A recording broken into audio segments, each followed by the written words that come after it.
roughly 3 hours.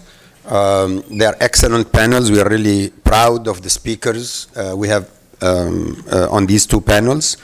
The first panel is focusing on Tunisia.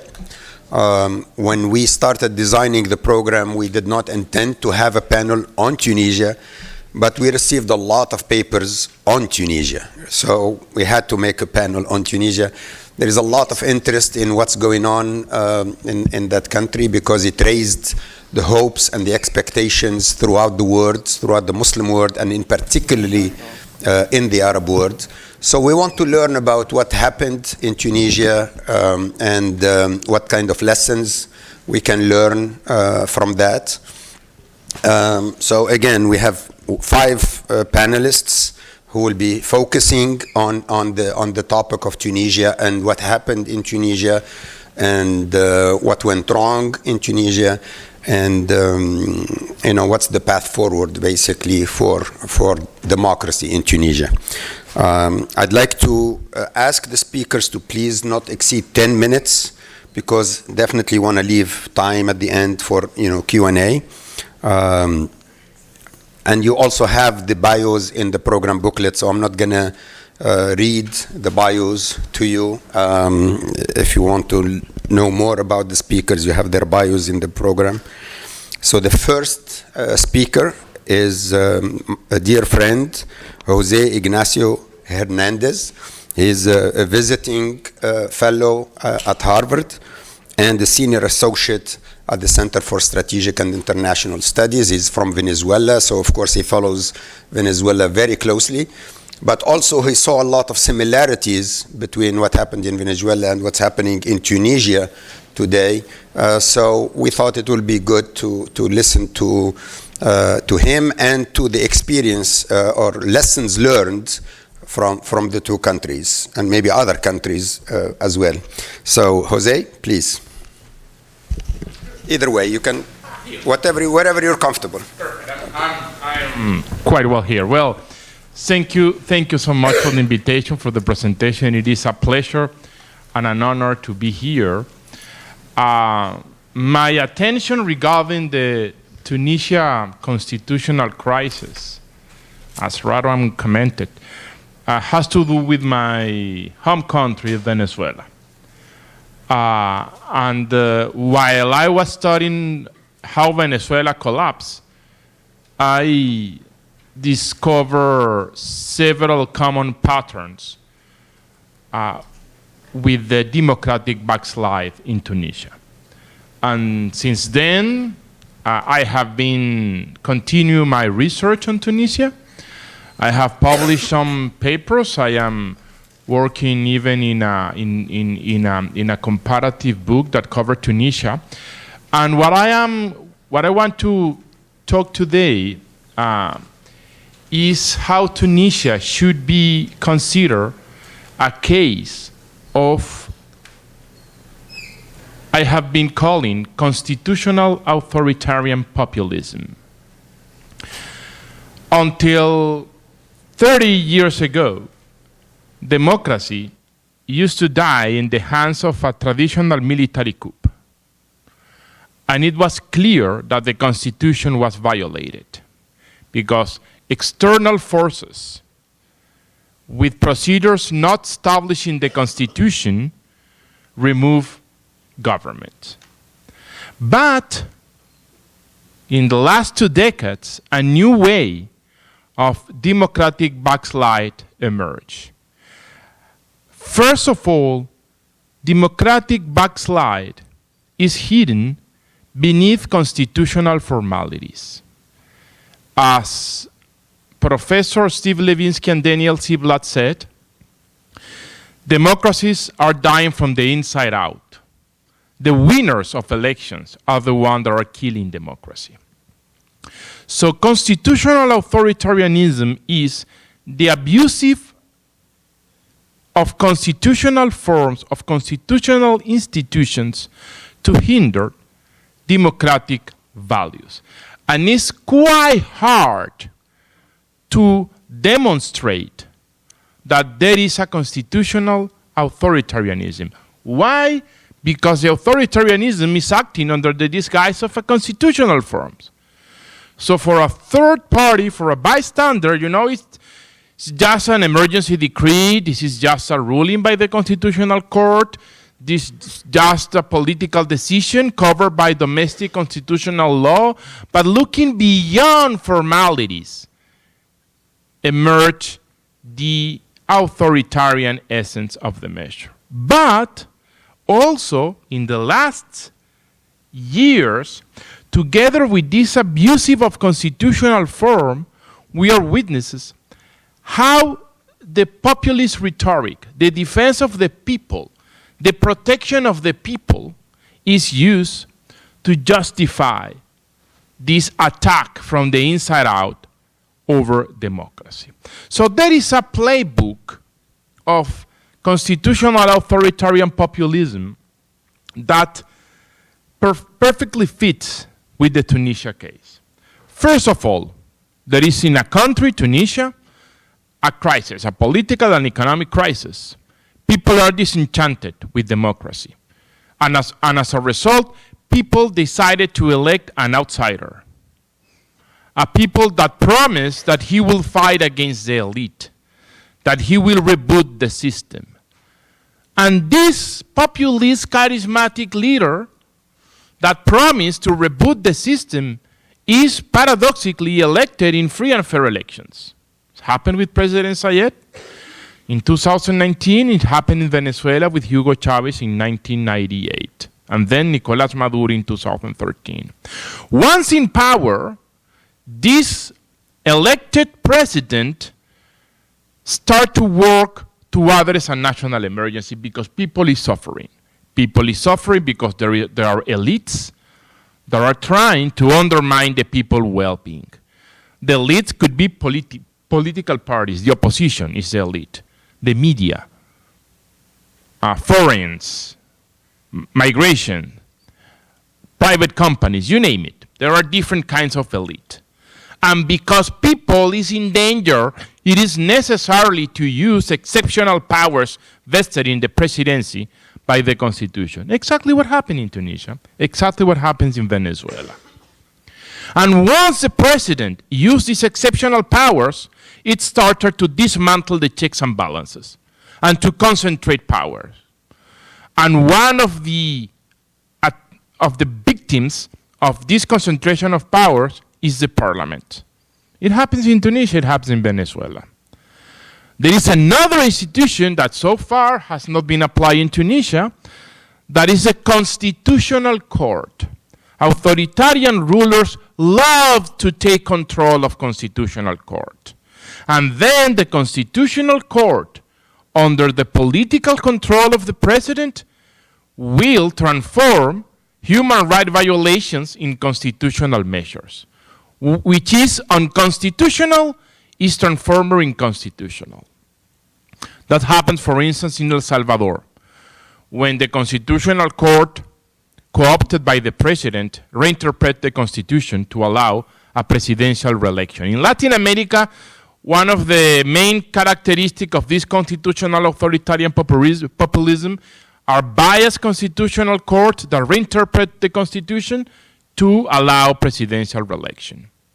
Another, and I am finishing my brief commentary, another element in this playbook, the constituent power, the constitutional modifications. We need a new constitution. And if you remember, when in my class I used to say that the three most famous words in the history of constitutional law is "with the people." And the tragedy is that this beautiful phrase, "with the people," is transformed in the abusive use, the excess of manipulation of the people to say, well, we need a new constitution. That probably is going to be drafted in a special procedure with direct consultation of the people, and it's going to approve via referendum. Because referendums, direct democracy, popular consultations are the tools that authoritarian populism uses. So what to do? And as you can see, I am explaining the result of my comparative research, and it's exactly what happens in Tunisia, but it's not the only case. Venezuela probably was one of the first countries in experiment with this authoritarian populism. What to do then? In my experience working with Venezuela, I realized that the first battle that democracy needs to win is the battle of the narrative. To unmask the authoritarian nature of the regime that is acting on this guise of constitutional forms. What happens in Tunisia was not that the president issued an extraordinary decree acting under the 2014 constitution, then approve a new constitution, then organize elections with procedures. No.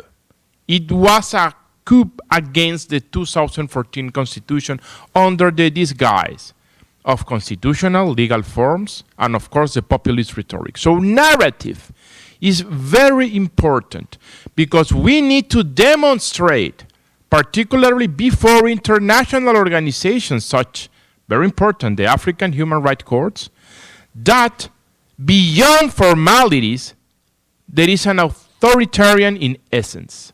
And for that, human rights should be at the center of the interpretation.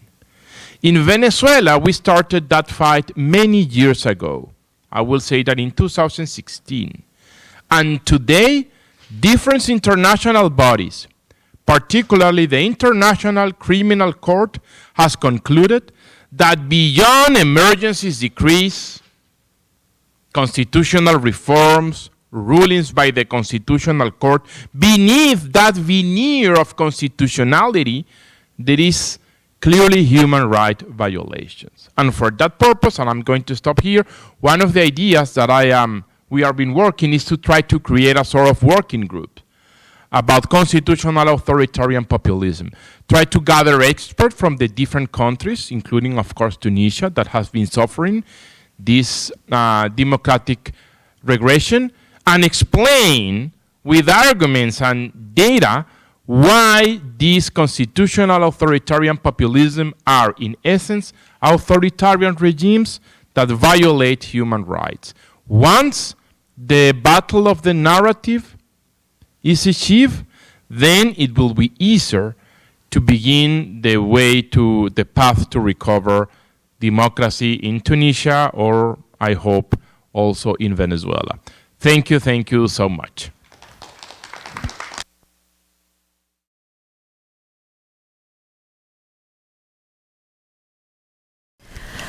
Good afternoon, everybody. I'm so pleased to be here. And thanks so much to the Center for the Study of Islam and Democracy for putting together this very important and timely conference on democracy denied. I cannot think of a more timely moment to talk about this important and pressing topic. So I'm going to be talking today about the democratic backlash in Tunisia and its implications on the media sphere, from liberation to repression, the shifting political and media landscapes in Tunisia. So I'm going to, of course, try to skip a lot of these slides I have prepared just in the interest of time. I will just say that this topic is really dear and near to my heart in so many ways, because I have written a lot about the topic of democratization and socio-political transformation and transition in the Arab region, especially in the lead up to the Arab Spring, in the midst of the Arab Spring, and then the aftermath of the Arab Spring. And I've written passionately about Tunisia being a model, a positive model for political transition in a smooth way that was bloodless, did not have violence, but had a smooth transition. And of course, I was heartbroken by the series of events that erupted recently in this country, and unfortunately had negative implications on both the political and media spheres, as I'm going to be discussing in more depth and details. Of course, as we all know, the Arab Spring moment was a euphoric moment, politically euphoric. There was all of this hope for political transition and transformation in the country, and how social media and other types of youth-based types of digital activism were playing a very important, pivotal role in the midst of the uprisings to bring about a hopeful transition to democratization and reform. And we saw a lot of the scholarship that has been written at that time, including my own writing, talking about this particular moment. International media was also talking about the role of social media, how there has been this kind of youth-led movement that was really aiming at political transition and transformation. Unfortunately, things did not go as desired, and we have seen a backlash in many of the Arab Spring countries, Egypt, Bahrain, Yemen, Libya, and Syria, and most recently, unfortunately, Tunisia, creating what we can describe as authoritarian reassertion of authoritarianism, bringing back authoritarianism again to the fore in so many different and dangerous ways.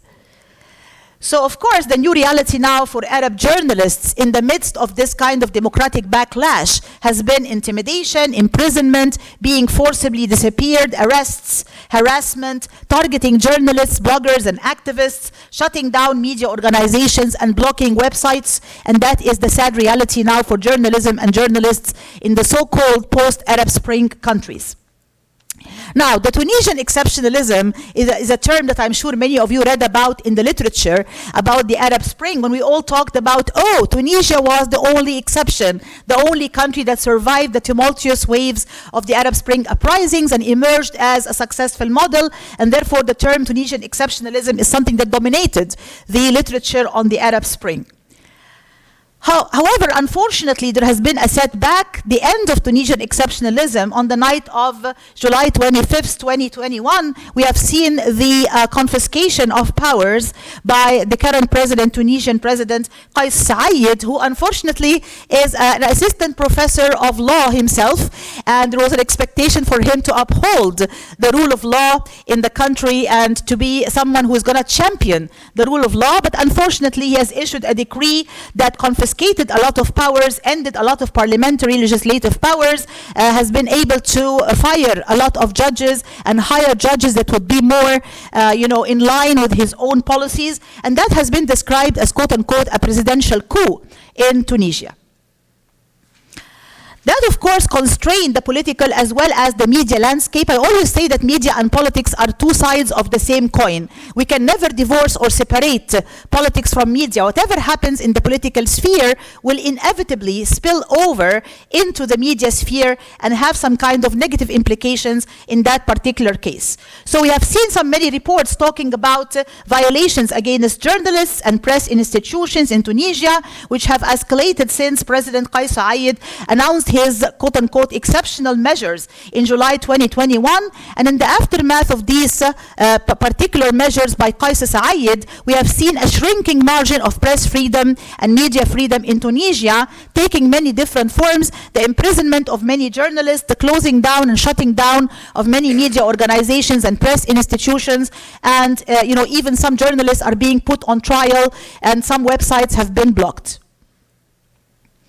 So the new reality of Tunisian journalists now, unfortunately, is coming much closer to the reality of the journalists in the so-called post-Arab Spring countries in terms of the long list of negative consequences. We have seen, for example, the shutting down of certain media outlets, the headquarters of different media outlets like Al Jazeera, Al Zaytuna TV, Al Arabi TV has been closed down, detaining of dozens of journalists in various, according to various charges, and assaulting others who were covering different protests. And therefore, the regime also used many exceptional legal and punitive measures, such as cybercrime laws, in order to crack down on journalists under the guise or the mantle or the excuse of spreading disinformation. And I want to highlight this particular point because the legal aspect is extremely important. Whenever an Arab government wants to crack down on journalists and media people, the best thing for them to do is to say, oh, we're going to issue a new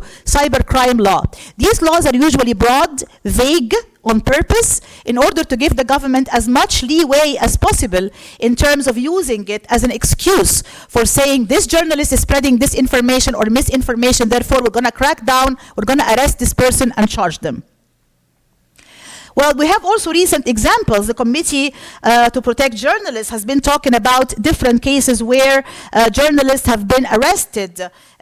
Zaid Al-Hini, who's a prominent columnist and political commentator, has been arrested because he simply has been critical of the regime. Also other cases as well of different journalists who have been arrested and put to trial because of their own political views. One of them also is the reporter for Al Jazeera, Samir Sassi, and these are just a few examples among many others.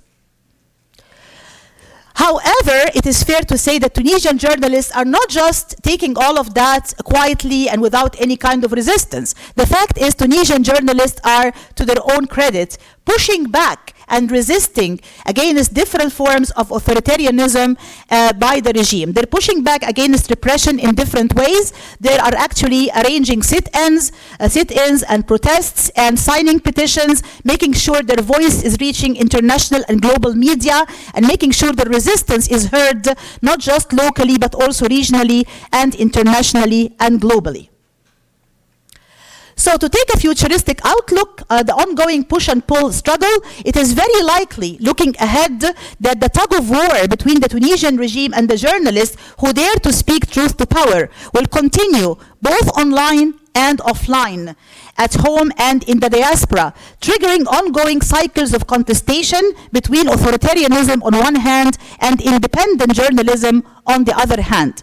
As part of these ongoing struggles, which are triggered by journalistic challenges to political autocracy and authoritarianism, new tools will be invented by both parties as they constantly build their own learning curves and master new tools and techniques to challenge one another in these continuous political and mediated contestations. In other words, it's not going to be like one party is only building its tools and sharpening its mechanisms and strategies. The chances are the regime will continue to try to confiscate these powers and to really shrink the margin of freedom, but the Tunisian journalists are also most likely to continue to push back and resist in an ongoing push and pull struggle.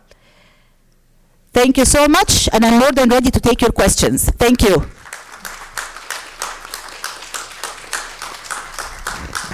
Thank you, Sahar, for respecting the time, first of all. You did exactly 10 minutes, but also for giving us the hope that people in Tunisia are resisting the dictatorship. Not only the journalists, but the lawyers are also doing an excellent job. The politicians are also doing an excellent job. The top leaders of all the political parties are in jail now. They have been in jail for a year or more, but they're still resisting and they're still speaking up against dictatorship. So that's why I really remain optimistic about Tunisia. There is a dictatorship, but I don't think that the dictatorship will last or that the dictatorship can last, because it's because of the resistance of the people who have tasted freedom and democracy for a while, and it wasn't a perfect democracy, but they tasted freedom, and I think once you taste freedom and democracy, you cannot go back to accepting dictatorship. And there are a lot of people. I have a lot of friends who are in jail now because they wrote something on their Facebook or on their Twitter, and they were arrested and sentenced to jail just for their comment on Facebook. But still people are writing and still people are speaking up. So our third speaker is Sam Green, professor and co-chair of the Department of Social and Applied Behavioral Sciences at Sheffield University. He will speak about the Tunisian democratic decline in comparative perspective. Professor Green.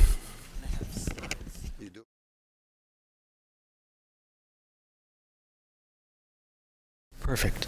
Well, good afternoon, everyone, and I'd also like to reiterate what my previous panelists said, thanking the Center for this timely and important conference. So this project builds on a previously published article. It's a book project, and my task is to tell you something useful about it in 10 minutes or less. So what I propose to do is situate Tunisia a little bit in the academic literature, talk a little bit about what some other cases might mean for how we interpret it, and I also promise a funny story, so if you don't like what I present, you'll at least have the funny story to take with you. All right, so first, I want to situate this in a debate that happened before the Arab Spring, right? Samuel Huntington, everyone's favorite academic, represents one side of the debate, making this cultural, almost anti-Islam argument. Albert Steppen, among others, are saying there's something political that's not unique to Islam or to Arabs, but something about particular political dynamics that we see in other places where democracy doesn't work. And so part of what I'm doing in this project is doing some comparative cases to weigh in on the Steppen and Robinson side against Huntington and innumerable other authors who have made the anti-Islam argument. I'm going to skip my discussion of Tunisia, except just to mention, I also made a very positive article that came out in 2016. So part of the initial thinking is, why was I wrong about what I wrote? And then looking at some of the comments, right? The questions about, did the revolution accomplish work? Did it accomplish dignity? One of the countries I do fieldwork in is El Salvador, and it was interesting, at the same time there's also a self-coup in El Salvador, and you have a lot of the same comments. So this is going to echo some of the first presentation a little bit, where because of economic problems in the country, because of perceptions of insecurity, there's this idea that a democratic political system is less essential. Right, and so now here's the funny story. I was in a Middle Eastern country talking to a friend, and he said, Sam, I know you believe in democracy, I'm just not so sure. I have all these problems at my mosque.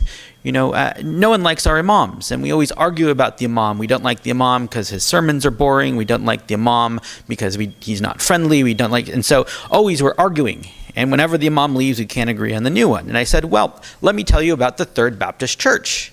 And he's like, well, you have 3 Baptist churches. And I said, no. If it's a Third Baptist Church, it's because people in the First Baptist Church didn't like each other and made a Second Baptist Church.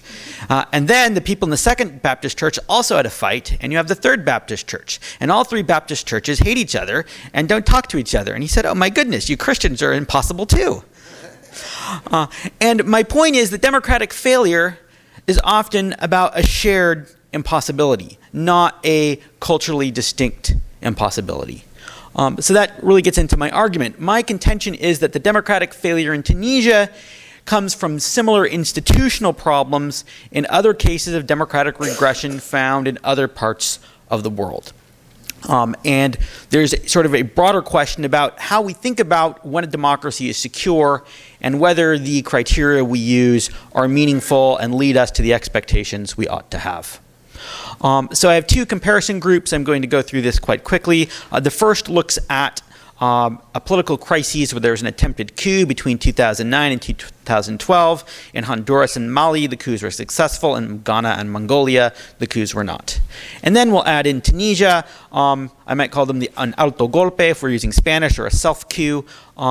Similar in that the elected leader then assumes exceptional power himself, or attempts to. In Tunisia and El Salvador, these are successful. In Peru and Senegal, these aren't. In Senegal in particular, very interesting comparison case, another Muslim country, also in Africa, where there is essentially an attempt at a self-coup that doesn't succeed. A lot of common explanations I find unconvincing, because all the countries in this case have inequality and social cleavages. Most of them have high degrees of citizen insecurity.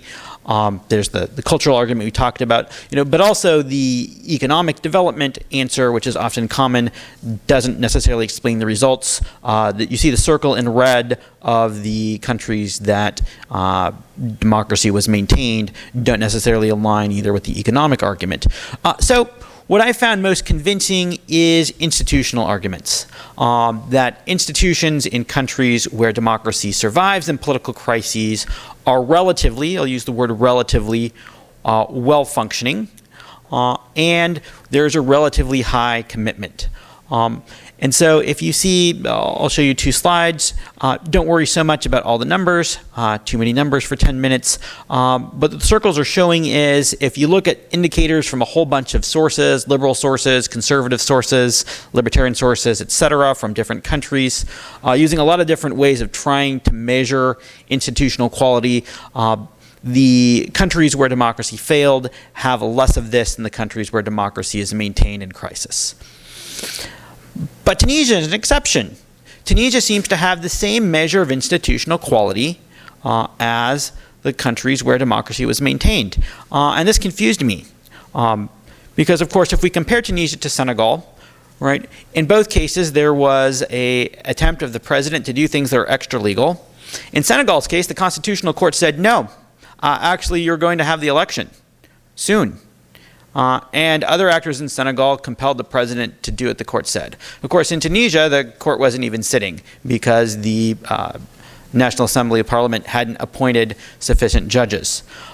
This is a significant difference, and so my first assessment is that the measure of Tunisia was not necessarily accurate in some of these indices. Second, certainly the case in El Salvador, there's a perception that the actors in democratic politics can't really solve the problems. And this is sort of a similar rhetoric. We've already talked about this between CSID, this is Nayib Bukele. And I think this is a phenomenon that needs to be explored more. Why in some countries under crises are publics convinced that democratic actors can't solve the problems that other countries have very similar problems and are still convinced that democratic politics provide solutions. But then the last thing is, I think, something that's interesting for us to explore. What's the role of external powers and interests? Certainly in the case of Central America, the United States is very interested in stability, in stopping the flow of migrants to the United States, of at least theoretical efforts to stop narcotics trafficking, and all sorts of administrations in the United States have been willing to work with unsavory and anti-democratic leaders who they believe will fulfill some of these strategic goals. And this is something, particularly with the EU's willingness to engage with the current Tunisian regime, something that bears in mind. Senegal has the advantage of, I think, being further from a central strategic location. In the interest of time, I think I'm going to skip this theoretical argument about democratic consolidation that I wrote when I thought I was speaking for 15 minutes. And I'll just say I think the implications for Tunisia are twofold. One is thinking about better understanding why Tunisia was one of these cases where democracy was unsuccessful when faced with crisis, but also what can we do to reinvigorate Tunisian institutions, and joining my colleague Sahar, as we look to a more positive future, what do we need not just in Tunisia, but in democracies in the Arab and Islamic world more broadly that will help inoculate them from the failures we've discussed. I'll leave it there, but I'm happy to talk at more length about any of the examples or data in the Q&A.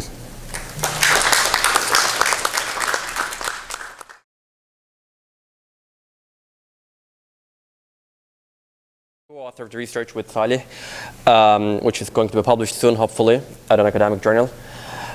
So I agree with the previous presenter. We also sort of look into Tunisia and see it through the lens of institutions, basically, and how institutions matter in democratization. But there is one particular institution that we focused on, which is the party system. And we sort of try to, because there is sort of an agreement in the literature in political science that parties constitute a key sort of actors and key sort of institutions in maintaining a democratic regime. But despite that, there is sort of the findings that in many sort of new democracies, party systems cannot institutionalize sufficiently. That is to say that there is not sort of this reaching to a stable partisan competition in which there's a clear governing party and an opposition and these alternate. And then, so the system cannot institutionalize easily. So what we're questioning here is that how does it work? Like what factors explain the persistence of weakly institutionalized political party system in some new democracies in ways that can hamper the democratization process, whereas in others, the party system do manage to institutionalize. And we'll look at the case study of Tunisia, and we conduct the research in Tunisia after actually President Kais Said's takeover, in the initial months following the takeover, with political party leaders from political parties across different political ideologies and trends. But there is one sort of key theoretical thing that we look at through is that the concept of historical institutionalism, which basically looks at the foundation of institutions historically and their long-lasting effects, and looks at the key moments in history called critical junctures, and how these key moments give the actors the chance to redesign the institutions. And we look at how the weight of history and the new institutions designed after 2011 sort of affect overall the partisan system in Tunisia. Right? So the sort of overwhelming argument is that in many cases, where if you had a strong party under the authoritarian regime, this strong parties actually translate into a more stable partisan competition after democratization as well. But Tunisia actually didn't work that way, because Ben Ali, Tunisia, had a very strong political party, RCD, with close to 2 million members, with a lot of linkages in society, bureaus everywhere, a really strong party, as opposed to actually Mubarak's party in Egypt, for instance. And there is also the overwhelming argument is that civil society is good for democracy, that if you have sort of actively functioning civil society actors, be it NGOs, be it unions, all these things, they also help sort of democracy prosper. This is a very common sort of argument in the theory of democratization. And sort of in our argument, we're going to see that these two necessarily don't really fit into Tunisia, and we'll explain why. But before I pass it to Saleh, so there's four things. When I mean a stable partisan competition, this generally means stable rules and competition. So the stable rules in terms of the party laws, in terms of electoral laws, but also stable social rules for the parties, that parties are able to connect with certain parts of the electorate, of the population, and then maintain this stable basis, and also maintain some sort of unity within their parties, and that they're perceived as legitimate. The electoral system and the parties are considered to be legitimate, and they have strong organizations, sort of in terms of how they function.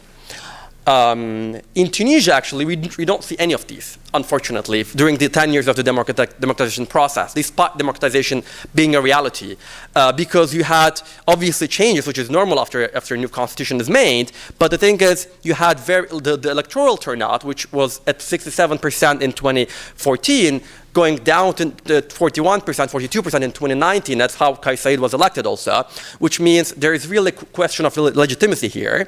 And then we also calculated an index of what's called electoral volatility that captures how sort of the parties that were elected into parliament and how that sort of changed over time from one election to the other. When we see that 46% changed in 2014 compared to 2011, and then 55% changed in 2019 compared to 2014, this is double the numbers in Eastern Europe, which are considered to be unstable partisan regimes.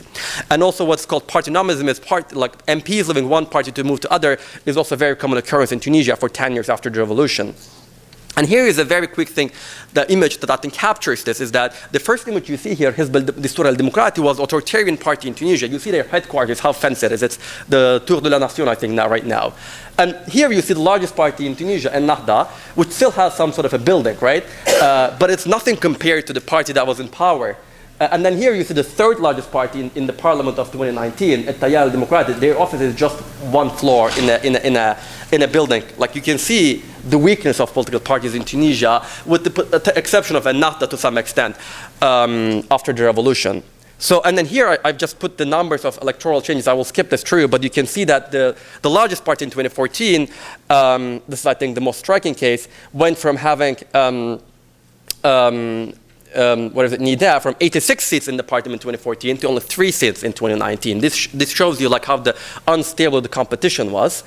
So we used our researches, and I think, so historically I think Tunisia, as I said, I talked about this, so we think that 2011 was a critical juncture that sort of had the potential to alter this, and this is how I pass to Salih, who will sort of briefly finish up with the rest. So, good afternoon everyone. So I will pick up from where my colleague left. we will focus on two main factors here. One is the role of authoritarian successor parties. These are parties that inherit the networks of the prior authoritarian regime. Second one is the role of civil society, particularly UJTT. First of all, brief historical background. Leading up to the revolution, you had hegemonic party structures that relied on extensive clientele mechanisms, and UJTT, the main labor union, remained relatively autonomous in comparison to its counterparts in the region. Opposition parties were weak, and Islamist Ennahda was persecuted. Amidst the environment, 2011 revolution came, which we define as a critical juncture to restructure the country's institutions. However, the decisions that founders took, such as setting up an electoral system that was very generous towards small parties and which encouraged then splinter movements, a weak financial law that did not provide support for political parties and kept them dependent on business people, and a semi-presidential system where presidents had to leave parties would further weaken the structure. As the RCD or authoritarian party was banned, it could not initially activate its networks leading up to the initial elections. The Troika government created an uneven system dominated by Ennahda, the largest Islamist party, whereas the UJTT or the union remained as the only capable oppositional force. Parties failed to become programmatic, widen their base, and Tunisians did not really develop strong interest in membership to political parties, as this figure suggests. Membership level in political parties remained around 2%. So very briefly, I would like to discuss about UJTT. It's a very powerful union. It has membership of around 10% of working age population. It was instrumental in catalyzing the revolution. However, after that, it acted as veto player. It was the only force, basically, that could counter Ennahda, and it used that. However, it was not within the political process. It did not join the formal political mechanisms. Rather, from outside, it tried to act as a veto player, engaged in strikes that was quite detrimental to ruling coalitions, accused of opposing structural reforms, and set red lines for public sector and privatization reforms, which many argue could lead to more inclusive economic development and could prevent citizen frustration with the political process. Furthermore, social democrat leftist parties, which in many European countries they traditionally ally with unions, this did not really happen in Tunisian case because the UJTT was too independent and too powerful, so the leftist parties could not benefit from UJTT's membership level. Another factor is the rise and demise of Nida Tunis, which is an authoritarian successor party that came after initial elections, tried to combine the networks of the RCD, and many thought that it could create a potential for a stable partisan competition between Ennahda and Nida Tunis. However, the party, despite establishing a consensus government in Ennahda, rapidly fell from power. It lost its popularity rapidly for multiple reasons. First, coalition was not supported from its base, and Nida Tunis was not as successful as RCD in activating clientele mechanisms that would respond to constituents' needs, constituents' immediate needs, and development projects, and parties' close association with business people, which relates to the weak financial law, hampered its public perception. So I'm not going to go any deeper about consequences of this because I believe our colleagues covered this issue very well. Eventually, the economic frustrations would continue, and this would create the path for nostalgia of the authoritarian rule and Kais Said's power grab. But I will leave with a quote. I think this is a very important quote from one of our interviewees. These days, one can easily hear Tunisians pray for the soul of the late dictator Ben Ali in the Tunisian souk as a way of complaining about rising prices. So in a sense, it speaks to disillusionment of Tunisians with political class, even some of them yearning for good old days, even that would imply their voices not being heard, creating a path for an outsider to dismantle the democratization path. And you see that overall, 10 years in, a lot of parties lost their popularity here, and majority of Tunisians remain disillusioned with the political process. So we are happy to answer your questions. Thank you very much.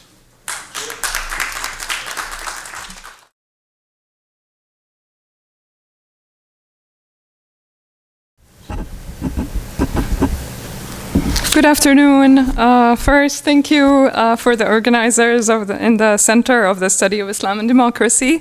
I've been following you for many years, attending virtually. It's an honor to be here, and thank you for the attendees.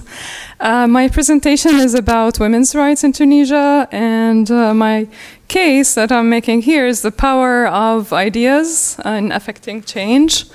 And it's from within the framework of Islamic studies and family law.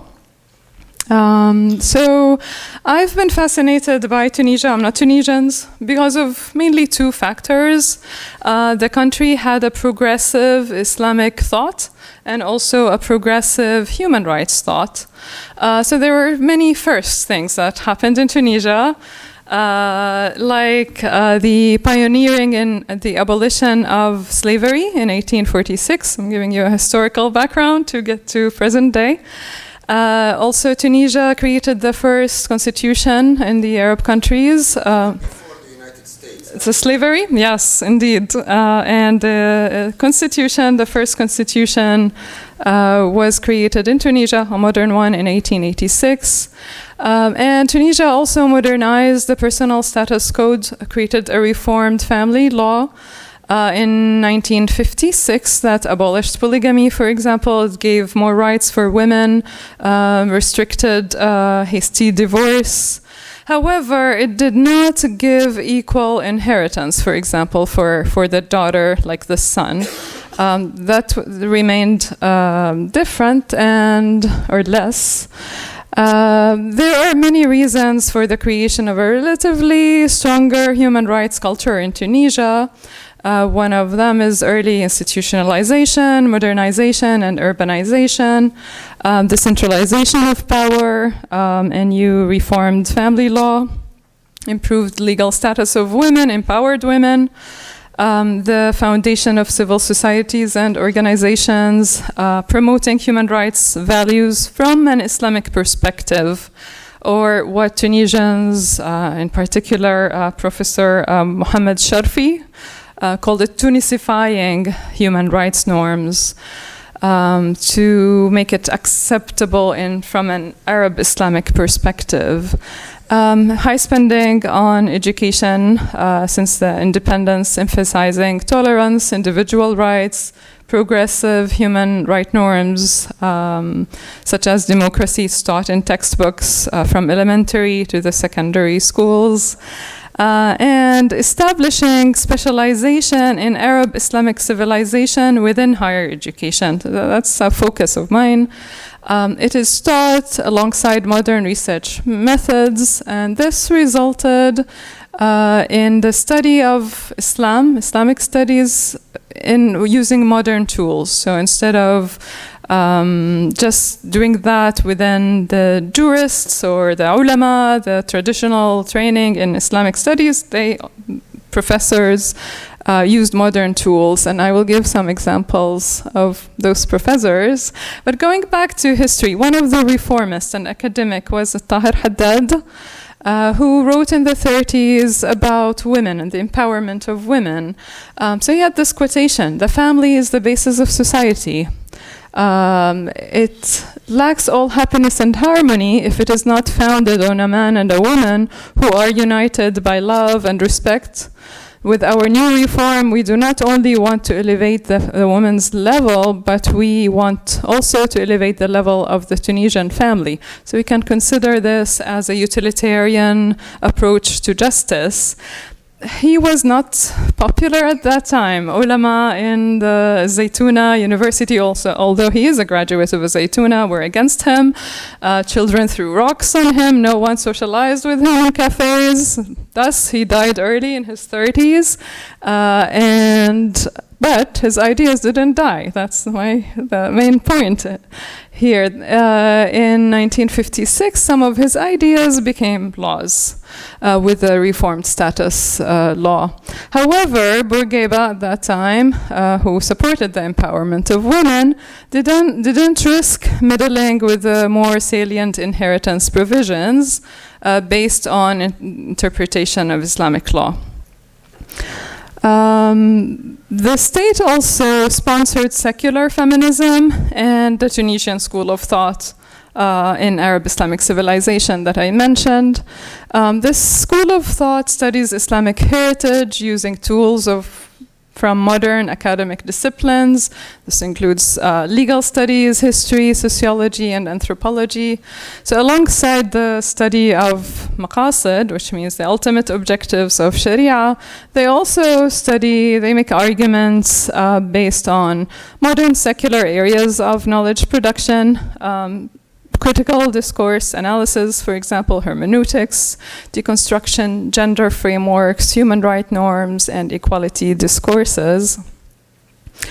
Their thought have induced academic and grassroots mobilization through their knowledge production.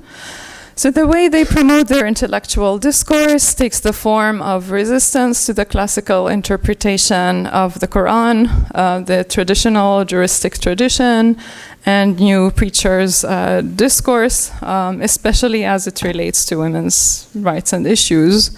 And they are received differently. Some people see them in a positive light. Some are pushed back against their ideas.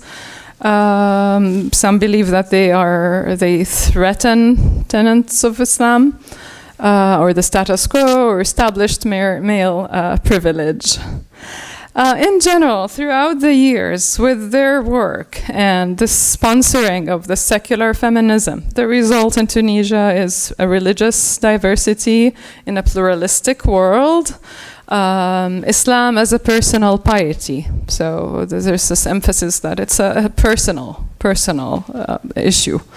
Individual rights, gender equality, discourses about that. Generally, these professors oppose a literalist reading of the Islamic scriptures, and they emphasize the historical context of revelation or of hadith. After the Arab Spring and the new constitution that emphasized equality between men and women in Tunisia, but it also described that the country is Arab and the religion is Islam. So for the secularists and the Islamists, these are contradictory ideas. So the third wave, or the professors from the academic, from the Tunisian school of thought, Al-Madrasa Tunisiya, they study the culture, the heritage in a critical way. Their service, their knowledge production was used by President Sibsi, who commissioned or formed the Individual Freedoms and Equality Committee on National Women's Day in 2017 to create a report about individual rights and freedoms. And this committee worked for 10 months until June and created a report. Their approach was participatory. They worked to create a project, what they said on their website, for everyone, for Tunisians. And so they had 33 meetings. They met with many leaders and members of NGOs. They met with academics and intellectuals to hear their opinion. They also opened discussion and dialogue with professors from Zaytuna, for example. And then they created the report, which is an interesting document. I think people will keep studying it for many years. It's available online. One of the professors who contributed, was a member in this committee, was Dr. Abdelmajid al-Sharfi, who is one of the founders of this Tunisian school of thought, Al-Madrasa Tunisiya. Another professor is Iqbal Gharbi, he's a professor of Islamic studies. So their work was to study the culture or reread the heritage. So, for example, they emphasized that people are khalifa. This is theological argument, that they were created to be a vicegerent on earth, and do good deeds, help the public cause. So there's an emphasis on maqasid, ultimate objectives of Sharia, but also on the public interest, maslaha. And they tried to come up with an authentic discourse from within the heritage. President CSID, so they argued for equality in inheritance, equality in the family dynamics.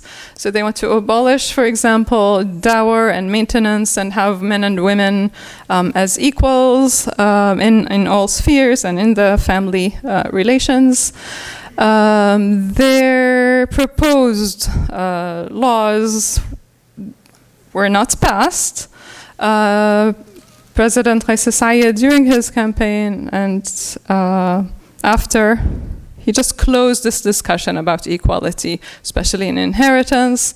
He said the debate around inheritance is false and misguided. We must first establish socioeconomic equality between women and men before talking about inheritance, although for many women and many people who worked on that report think that it's a way to establish that equality. He said the Quran is clear, so it's just stopping all interpretation or all discussions about it. And that was also on the same day, on National Women's Day. So it was stopped, but my general conclusion is that engaging in ethical deliberation, reinterpreting legal and cultural social concepts in the Islamic heritage is crucial in achieving mass acceptance from the population. So in fact, legal reform depends on it. And to contribute to gender mainstreaming for the benefit of everyone in society, the approach to rights should be holistic and less selective to benefit one group or another. So my critical reading of the work of the Tunisian school and the report, and the importance of going beyond the textual analysis to think of larger goals, like the maqasid, for example.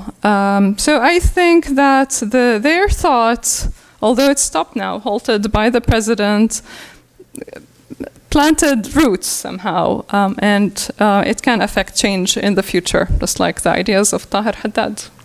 Thank you.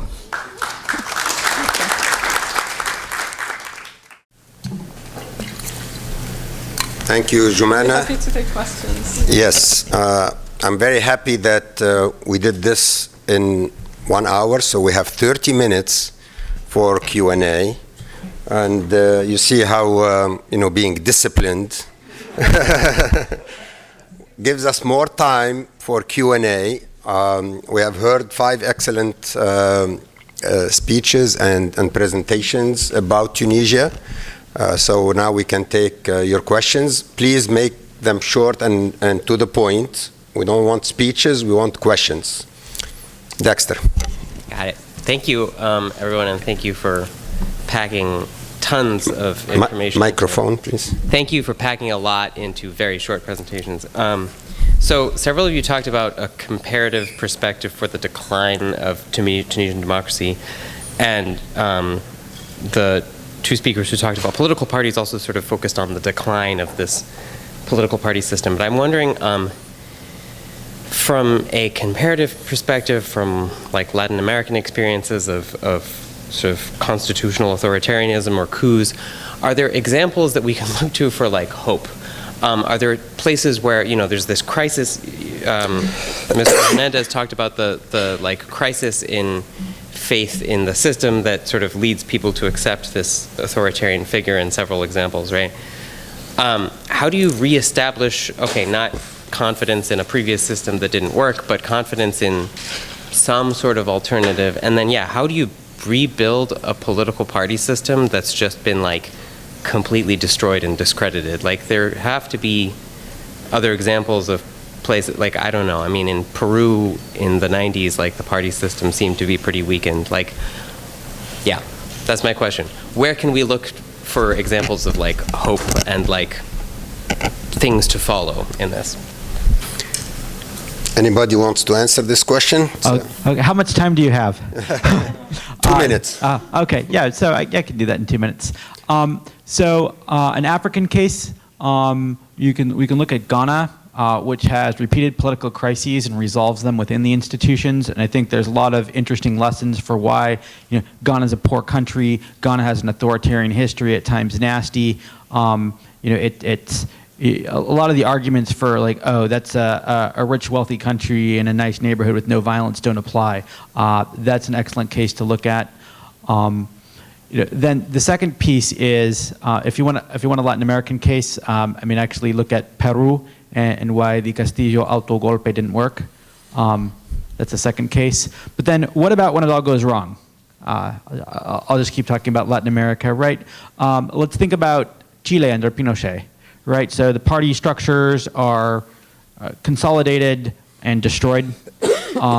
Chile has to rebuild democracy, but not just rebuild democracy, but rebuild a way of doing democratic politics. And that's after, God willing, we have democracy in Tunisia. That's the task, right? Is how do we get back to resolving our problems within democratic norms? And I think that requires commitment of all the major actors to accept democracy even when it's not in their interest. And that's, I think, the common theme you get in cases where democracy keeps going when it could have not, is commitments of people where democracy isn't in their interest tomorrow necessarily. They could have gotten more of what they want by authoritarianism to insist on democracy anyways at the start, and then later the habituation of that. 2 minutes? Good. And if I might add something to that, you want? Yeah, sure. There is an excellent book called Here's the mic. Here's the mic. Democracy in Hard Places by Tariq Massoud and Scott Greenwood. It's called Democracy in Hard Places. They cover specific case studies that answer your question. Also, very quickly, Dexter, I think the good news coming out of Tunisia is people are now realizing that dictatorship is not the solution. Democracy did not deliver everything that Tunisians wanted or had hoped for, but dictatorship, they've tried it now for almost 5 years, at least 4 years, and the results are catastrophic for everything. So I think Tunisians are starting to realize, hey, democracy wasn't so bad after all compared to, dictatorship. Please. Hi again. So this is for Jumana. And I know, Marwan, you answered part of my question a little bit, but I'm actually really interested in the status of the constitution that was drafted or that was implemented by Iyad bin Ashur. And then Casey came in, and what were the changes? Where is it now? And what is the Tunisian sentiment on this new revamped constitution? And then I just wanted to say in regards to Ghana, that's also slipping because they are, drafting or if not have passed an anti-LGBT legislation. Just saying. Thank you for your question. Oh, is this working? Yes. The Constitution gave more equality between men and women, more role in politics, and also protection against domestic violence that was implemented later, 2016-17. However, full equality has yet to be implemented, like the inheritance issue. I hope this answers your question.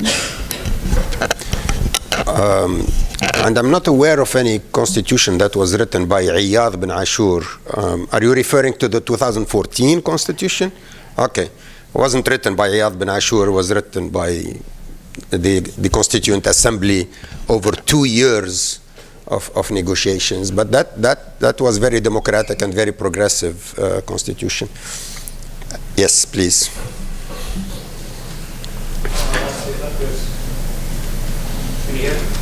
No? Can you turn it on?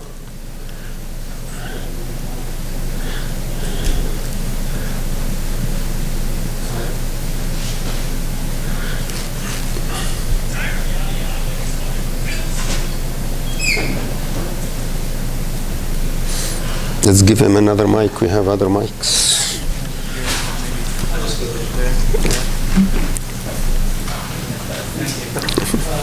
Mohammed Abbasi from Rutgers University.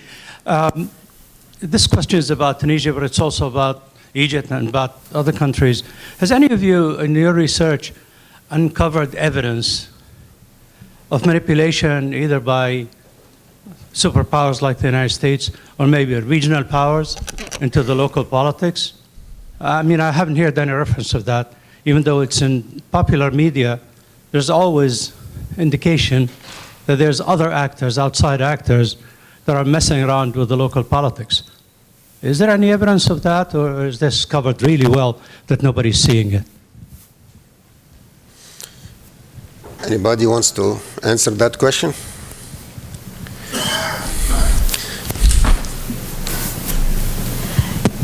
Yeah, thank you for your question. I don't find evidence that there was actually foreign interference in the case of Tunisia in particular. I mean, when the Arab Spring happened and people were talking about the reversals that took place in the so-called post-Arab Spring countries, and Tunisia, as I mentioned in my presentation, emerged as the sole survivor of the tumultuous waves of the Arab Spring, a number of reasons were mentioned as to why this is the case. People said it's a smaller country, has a smaller population, has better laws in place, better legislation, has more protections against dictatorship.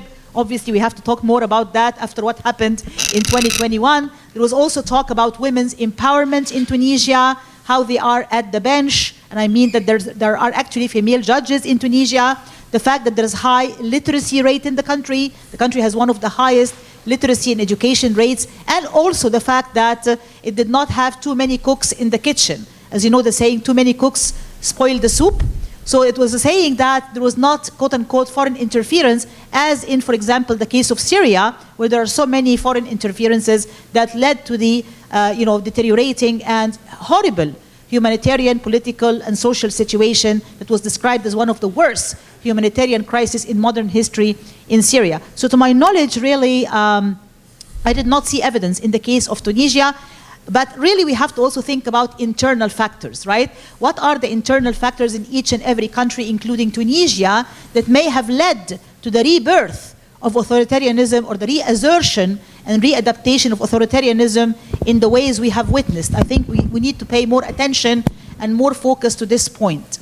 One other thing I wanted to quickly say about one of the other presentations, if I may, like when you were talking about, I believe it was your colleague in the presentation, that there were some discussions or talks among the people in the souk, in the market in Tunisia, like, oh, we are looking back again at the days of Ben Ali, as they were better days in terms of the economy and all of that stuff. Unfortunately, you also see some of that in Egypt, where people are like, oh, we wonder, it was really much better under Mubarak. Oh, we hope to go back again to the days of Mubarak. And that is a serious tendency, right? Because as Dr. Masmoudi rightly said, right, supposedly once you taste democracy, you're supposed to be longing for more democracy. Once you taste freedom, you should be longing for more freedom. But in order to see now the backlashes politically, socially, economically in some of the so-called post-Arab Spring countries, and then to see people saying, oh, we want to go back again to the days of Ben Ali or the days of Mubarak, or even non-post-Arab Spring countries like Iraq. Oh, the days of Saddam are much better than what is happening now in Iraq. So that needs a further discussion. I mean, we don't have enough time for that, but that's a serious tendency, because we want to see a much hopeful future where people really cherish democracy against all odds, and does not really look back and say, oh, the days of a dictatorship were much better. Thank you. Thank you, but I want to add something. Look, foreign interference is a fact. There is no country that lives in isolation from what's happening in the region or in the world. And whether we like it or not, sometimes it's good, sometimes it's bad, but it's a fact. There is always foreign interference from many countries. They all try to interfere. Even in Tunisia, I was there, and they were all trying to interfere. Some, I think, were trying to help. Many were trying to make the democratic transition fail. And as proof of that interference, I just want to mention one example, one simple example. Within 7 days after the coup of CSID, 25th of July, within 1 week, 5 prime ministers from 5 governments came to Tunisia. It never happened before. Never happened that we have 5 foreign ministers, sometimes the entire government, like 5, 6, 7 ministers came. One each day, there was one from each government. And guess who the 5 governments were? Egypt was number 1. Saudi Arabia was number 2. UAE was number 3. Bahrain was number 4. And Jordan was number 5. These 5 countries were within Tunisia, meeting with CSID, right after the coup happened, within 5 days. So I think there was interference. There is interference. Whether we like it or not, it's a fact of life. The only way to defeat interference is to have a strong unity within the country. Malik bin Nabi wrote about al-qabiliyya lil-istimar. If you are weak within the country, then other countries are going to take advantage of that weakness, whether you like it or not. The only way to stop it is by having a united front, Tunisian front or domestic front, that pushes against this foreign interference. Can I add something? Yes, please. Also, like the interference in the particular case of Tunisia, they asked explicitly to CSID to put certain political parties or politicians in prison. Sure. I mean, they're representatives of certain Gulf countries, one I can think of. And actually, it's interesting that CSID didn't do so 1 year after. Because he couldn't, not because he I don't know if he could or couldn't, but I know he refused to the face of, I heard this from very reliable sources that Tunisian officials at the time refused in their conversations with certain representatives from Gulf countries to jail certain political figures that they thought should be jailed, but then decided to do so 1 year after. But he jailed them now, yeah. Yeah, that's what I'm saying. He jailed them now. And by the way, this isn't only with CSID. What I'm saying is that foreign interference doesn't necessarily always work in a very direct way, but it of course matters. Sipsi, the president between 2014 and 2019, announced publicly on TV that UAE offered him $5 billion a year for 5 years. He announced this publicly on TV with a journalist. If he can ban Nahda. It was very clear, and he announced it not after the coup in 2019, in 2014. So this was very clear, and he announced it, and everybody knew it, everybody has heard about it. UAE made it a condition. We'll give you $5 billion a year for 5 years, which Tunisia desperately needed at the time. But to the credit of Sipsi, he refused. Sipsi said, no, I'm not going to destroy my country and our new democracy, even for the sake of $25 billion. I prefer to save my country and to protect our democracy. But this is what he was offered back in 2014. Well, and just to add, I think when we talk about foreign involvement, we have to look not only at sins of commission, but sins of omission. But one of my critiques is particularly the Obama administration talked a lot about Tunisia as a model democracy. I would have thought that more financial support for Tunisia would have been concomitant upon that description. And so in that regard, I think that the Western states that talked a lot about democracy promotion and said lots of nice things about Tunisia should have backed that up with additional financial support at a time when Tunisia desperately needed it. Absolutely. Yes, please, yes. Lily. Yeah, my question is to Doctors Yasoon and Mutlu.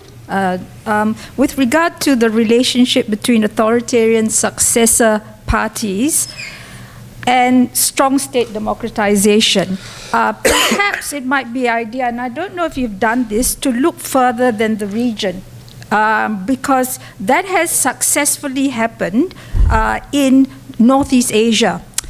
Strong state democratization with regard to authoritarian successor parties such as the KMT Korean parties that were ready for the next step, but the conditions were right there. Have you looked into this? And in my understanding of Tunisia is they don't have those conditions that allowed the Northeast Asian states of South Korea and Taiwan to go the step further. Thank you. I'll say one thing, and then I'll pass it to Salih.